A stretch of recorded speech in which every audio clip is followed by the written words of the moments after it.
ಅಖಂಡ ಭಾರತ ವಾಹಿನಿಯ ಮತ್ತೊಂದು ವಿಡಿಯೋಗೆ ಸ್ವಾಗತ. ವಿಶ್ವದ ಭೂಪಟದಲ್ಲಿ ಅಫ್ಘಾನಿಸ್ತಾನ ಅಂತಂದರೆ ಕೇವಲ ಯುದ್ಧ, ಭಯೋತ್ಪಾದನೆ ಮತ್ತು ಧಾರ್ಮಿಕ ಅಂಧಕಾರದ ನೆನಪುಗಳು ಮಾತ್ರ ಬರುತ್ತವೆ. ಆದರೆ ಇತ್ತೀಚಿನ ದಿನಗಳಲ್ಲಿ ಅಲ್ಲಿನ ತಾಲಿಬಾನ್ ಸರ್ಕಾರ ಜಗತ್ತೇ ಬೆರಗಾಗುವಂತಹ ನಿರ್ಧಾರವೊಂದನ್ನು ಕೈಗೊಂಡಿದೆ.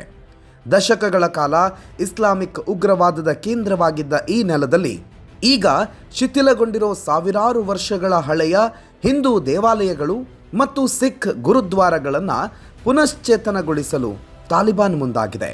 ಇದು ಕೇವಲ ಒಂದು ರಾಜಕೀಯ ನಡೆಯನ ಅಥವಾ ಸನಾತನ ಧರ್ಮದ ಅಳಿಸಲಾಗದ ಶಕ್ತಿಯ? ಅಷ್ಟಕ್ಕೂ ತಾಲಿಬಾನ್ ಸರ್ಕಾರ ಹಿಂದೂ ದೇವಾಲಯದ ನಿರ್ಮಾಣಕ್ಕೆ ಮುಂದಾಗಿದ್ದು ಯಾಕೆ ಅನ್ನೋದನ್ನು ಹೇಳ್ತೀವಿ. ಈ ವಿಡಿಯೋವನ್ನು ತಪ್ಪದೇ ಕೊನೆವರೆಗೂ ನೋಡಿ. ಸನಾತನ ಧರ್ಮದ ಅವಿನಾಭಾವ ಕೇಂದ್ರವಾಗಿದ್ದ ಅಫ್ಘಾನಿಸ್ತಾನ. ಇಂದು ನಾವು ಅಫ್ಘಾನಿಸ್ತಾನ ಅಂತ ಕರೆಯುವ ಈ ದೇಶ ಸಾವಿರಾರು ವರ್ಷಗಳ ಹಿಂದೆ ಪವಿತ್ರ ಭಾರತದ ಅವಿಭಾಜ್ಯ ಅಂಗವಾಗಿತ್ತು. ಇತಿಹಾಸದ ಪುಟಗಳನ್ನು ತಿರುವಿ ಹಾಕಿದರೆ 10ನೇ ಶತಮಾನದವರೆಗೆ ಇಲ್ಲಿ ಹಿಂದೂ ಧರ್ಮ ಹಾಗೂ ಬೌದ್ಧ ಧರ್ಮಗಳು ಉತ್ತುಂಗದಲ್ಲಿದ್ದವು. ಕಾಬೂಲ್ನಿಂದ ಹಿಡಿದು ಗಾಂಧಾರದವರೆಗೆ ಎಲ್ಲೆಡೆ ಶಿವ ಮತ್ತು ದುರ್ಗಾದೇವಿಯ ಭವ್ಯ ದೇವಾಲಯಗಳಿದ್ವು. ಇಂದು ಅಫ್ಘಾನಿಸ್ತಾನದ ಅತಿ ದೊಡ್ಡ ನಗರಗಳಾದ ಕಾಬೂಲ್ ಮತ್ತು ಕಂದಹಾರ್ಗಳು ಸನಾತನ ಸಂಸ್ಕೃತಿಯೊಂದಿಗೆ ನೇರ ಸಂಬಂಧ ಹೊಂದಿವೆ. ಮಹಾಭಾರತದ ಗಾಂಧಾರ, ಶಕುನಿಯ ಸಾಮ್ರಾಜ್ಯ. ಮಹಾಭಾರತದ ಕಥೆಯನ್ನು ನೆನಪಿಸಿಕೊಂಡ್ರೆ ನಮಗೆ ಮೊದಲು ನೆನಪಾಗೋದು ಧೃತರಾಷ್ಟ್ರನ ಪತ್ನಿ ಗಾಂಧಾರಿ ಮತ್ತು ಅವಳ ಸಹೋದರ ಶಕುನಿ. ಈ ಗಾಂಧಾರ ಸಾಮ್ರಾಜ್ಯವು ಇಂದಿನ ಅಫ್ಘಾನಿಸ್ತಾನದ ಪೂರ್ವ ಭಾಗ ಮತ್ತು ಉತ್ತರ ಪಾಕಿಸ್ತಾನದ ಪ್ರದೇಶಗಳಲ್ಲಿ ಹರಡಿಕೊಂಡಿತು. ಸುಮಾರು 5,000 ವರ್ಷಗಳ ಹಿಂದೆಯೇ ಈ ನೆಲದಲ್ಲಿ ಸನಾತನ ಧರ್ಮದ ಆಳವಾದ ಬೇರುಗಳಿದ್ದವು. ಶಕುನಿಯ ತಂದೆ ಸುಬಲನು ಆಳುತ್ತಿದ್ದ ಈ ಗಾಂಧಾರ ವೈದಿಕ ಸಂಸ್ಕೃತಿಯ ಕೇಂದ್ರವಾಗಿತ್ತು. ಅಷ್ಟೇ ಅಲ್ಲ, ಇಂದು ಅಫ್ಘಾನಿಸ್ತಾನದಲ್ಲಿ ಹರಿಯುವ ಕಾಬೂಲ್ ನದಿಯನ್ನು ಋಗ್ವೇದದಲ್ಲಿ ಕುಬಾ ಅಂತ ಹೆಸರಿನಿಂದ ಕರೆಯಲಾಗಿದೆ. ಈ ಪ್ರದೇಶದ ಪ್ರತಿಯೊಂದು ಕಣವು ಸಂಸ್ಕೃತ ನಾಮಗಳಿಂದ ಕೂಡಿದ್ದು ಸನಾತನ ಇತಿಹಾಸಕ್ಕೆ ಜೀವಂತ ಸಾಕ್ಷಿಯಾಗಿದೆ. ತಾಲಿಬಾನ್ನಿಂದ ಕೋಟ್ಯಂತರ ರೂಪಾಯಿಗಳ ಬಜೆಟ್ ಹಂಚಿಕೆ. ಯಾವಾಗಲೂ ಇಸ್ಲಾಮಿಕ್ ಶರಿಯಾ ಕಾನೂನಿನ ಬಗ್ಗೆ ಮಾತನಾಡುವ ತಾಲಿಬಾನ್ ಈಗ ಹಿಂದೂ ದೇವಾಲಯಕ್ಕೆ ಕೋಟ್ಯಂತರ ರೂಪಾಯಿ ಹಣ ಹೂಡಿಕೆಗೆ ಮುಂದಾಗಿದೆ.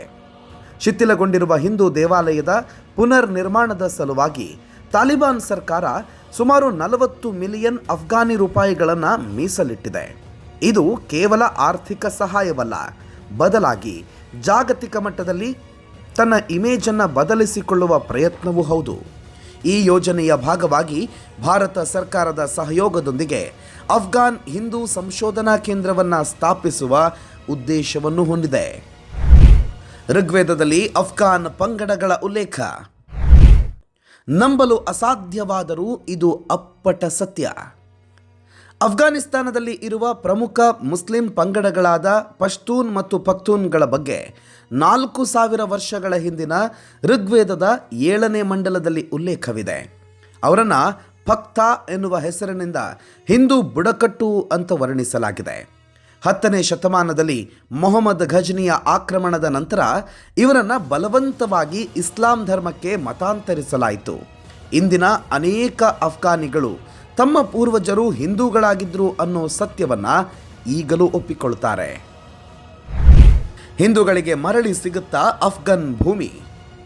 ಅಫ್ಘಾನಿಸ್ತಾನದಲ್ಲಿ ನಡೆದ ಆಂತರ್ಯುದ್ಧದ ಸಮಯದಲ್ಲಿ ಅನೇಕ ಹಿಂದೂ ಮತ್ತು ಸಿಖ್ ಕುಟುಂಬಗಳು ಪ್ರಾಣ ಭಯದಿಂದ ತಮ್ಮ ಆಸ್ತಿ ಪಾಸ್ತಿಯನ್ನು ಬಿಟ್ಟು ಭಾರತಕ್ಕೆ ಅಥವಾ ಇತರೆ ದೇಶಗಳಿಗೆ ವಲಸೆ ಹೋಗಿದ್ರು.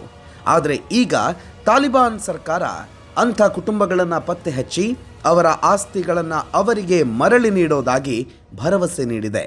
ಇದು ಅಲ್ಲಿನ ಅಲ್ಪಸಂಖ್ಯಾತ ಹಿಂದೂಗಳಲ್ಲಿ ಹೊಸ ಆಶಾವಾದವನ್ನು ಮೂಡಿಸಿದೆ. ಉಗ್ರವಾದದಿಂದ ಸನಾತನದತ್ತ ತಾಲಿಬಾನಿಗಳು. ತಾಲಿಬಾನ್ ಸರ್ಕಾರ ತನ್ನ ಹಿಂದಿನ ಕಡು ಉಗ್ರವಾದಿ ಧೋರಣೆಯನ್ನು ಬಿಟ್ಟು ಭಾರತದೊಂದಿಗೆ ಉತ್ತಮ ಬಾಂಧವ್ಯ ಹೊಂದಲು ಬಯಸುತ್ತಿದೆ. ಪಾಕಿಸ್ತಾನವನ್ನು ತನ್ನ ಶತ್ರುವೆಂದು ಭಾವಿಸುವ ಅಫ್ಘಾನಿಸ್ತಾನವು ಭಾರತವನ್ನು ತನ್ನ ನಿಜವಾದ ಮಿತ್ರ ಅಂತ ಗುರುತಿಸುತ್ತಿದೆ. ಭಾರತೀಯರು ಅಫ್ಘಾನಿಸ್ತಾನಕ್ಕೆ ಹೋದರೆ ಅವರಿಗೆ ಅಲ್ಲಿ ವಿಶೇಷ ಗೌರವ ಸಿಗ್ತಿದೆ. ಅಷ್ಟೇ ಅಲ್ಲ, ಕ್ರಿಕೆಟ್ ಮೈದಾನದಲ್ಲಿ ಭಾರತ ಪಾಕಿಸ್ತಾನವನ್ನು ಸೋಲಿಸಿದಾಗ ಅಫ್ಘಾನಿಸ್ತಾನದಲ್ಲಿ ಹಬ್ಬದ ವಾತಾವರಣ ನಿರ್ಮಾಣವಾಗ್ತಿರೋದು ಭಾರತೀಯ ಸಂಸ್ಕೃತಿ ಮತ್ತು ಸನಾತನ ಧರ್ಮದ ಮೇಲಿನ ಅವರ ಆಕರ್ಷಣೆಯನ್ನು ತೋರಿಸುತ್ತದೆ. ಹಿಂದೂ ದೇವಾಲಯಗಳ ಪುನರ್ ನಿರ್ಮಾಣದ ಹಿಂದಿನ ಉದ್ದೇಶವೇನು? ಈ ಬದಲಾವಣೆಯ ಹಿಂದೆ ಕೇವಲ ರಾಜಕೀಯವಿಲ್ಲ. ಅಫ್ಘಾನಿಸ್ತಾನದ ಜನರು ತಮ್ಮ ಮೂಲ ಸಂಸ್ಕೃತಿಯನ್ನು ಮತ್ತೆ ಹುಡುಕುತ್ತಿದ್ದಾರೆ. ಪವಿತ್ರ ಋಗ್ವೇದದಲ್ಲಿ ವಿವರಿಸಲಾದ ಸ್ವಾಸ್ತು, ಕುರು ಅಂತಹ ನದಿಗಳ ತೀರದಲ್ಲಿರುವ ಪುರಾತನ ಶಕ್ತಿ ಕೇಂದ್ರಗಳನ್ನು ಜಾಗೃತಗೊಳಿಸೋದು ಮತ್ತು ಪ್ರವಾಸೋದ್ಯಮವನ್ನು ಬೆಳೆಸೋದು ತಾಲಿಬಾನ್ನ ಯೋಜನೆಯಾಗಿದೆ.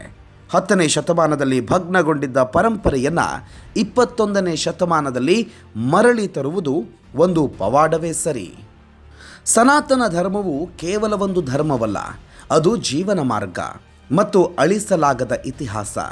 ಕಾಲಘಟ್ಟದಲ್ಲಿ ಆಕ್ರಮಣಕಾರರು ಮಂದಿರಗಳನ್ನು ಧ್ವಂಸ ಮಾಡಿರಬಹುದು, ಜನರನ್ನು ಮತಾಂತರಿಸಿರಬಹುದು, ಆದರೆ ಆ ನೆಲದ ಮಣ್ಣಿನಲ್ಲಿರುವ ದೈವಿಕ ಶಕ್ತಿಯನ್ನು ಅಳಿಸಲು ಸಾಧ್ಯವಿಲ್ಲ ಅನ್ನೋದಕ್ಕೆ ಅಫ್ಘಾನಿಸ್ತಾನದಲ್ಲಿ ನಡೆಯುತ್ತಿರುವ ಈ ಬದಲಾವಣೆಗಳೇ ಸಾಕ್ಷಿ. ಮುಂದಿನ ದಿನಗಳಲ್ಲಿ ಕಾಬೂಲ್ ಮತ್ತು ಗಾಂಧಾರದ ಮಣ್ಣಿನಲ್ಲಿ ಮತ್ತೆ ಮಂತ್ರಘೋಷಗಳು ಕೇಳಿಬರುವ ಆಶಾವಾದ ನಮ್ಮೆಲ್ಲರದ್ದಾಗಿದೆ. ಮತ್ತೊಂದು ವಿಡಿಯೋದ ಜೊತೆಗೆ ಮತ್ತೆ ನಿಮ್ಮ ಮುಂದೆ ಬರ್ತೀವಿ. ಅಲ್ಲಿವರೆಗೂ ನೋಡ್ತಾ ಇರಿ ಅಖಂಡ ಭಾರತ, ಸನಾತನ ಯುಗ ಆರಂಭ.